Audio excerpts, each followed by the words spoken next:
মহাশিবরাত্রি উপলক্ষে উত্তরবঙ্গের ঐতিহ্যবাহী ও প্রাচীন জলপেশ মেলা শুরু হয়েছে। জলপেশ মন্দিরে পুজো দিতে পুণ্যার্থীদের ভিড়। মেলা চলবে 10 দিন। নানা রকম সাংস্কৃতিক অনুষ্ঠানের আয়োজন করেছে জলপাইগুড়ি জেলা তথ্য সংস্কৃতি দপ্তর। নিরাপত্তার জন্য বিভিন্ন ব্যবস্থা নেওয়া হয়েছে।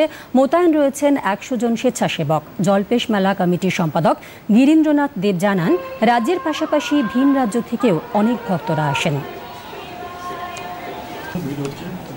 সকাল ভোরবেলা থেকে ভিড় হচ্ছে। এই ভিড়টা আগামীকালও প্রচুর ভিড় থাকবে, কারণ ভিড়ের কারণ হচ্ছে কুম্ভযোগ, মহাকুম্ভযোগ।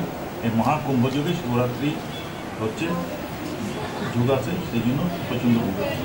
তাছাড়া ভিড় হওয়ার কারণ হচ্ছে আমাদের যে পাশে যে স্বর্ণকুণ্ড, যেখানে পুণ্যার্থীরা স্নান করে মন্দিরে প্রবেশ করে, সেই কুণ্ডের জলের মধ্যে মহাকুম্ভের জল এবং মাটি মেশানো হয়েছে, আনুষ্ঠানিকভাবে এটা মেশানো হয়েছে।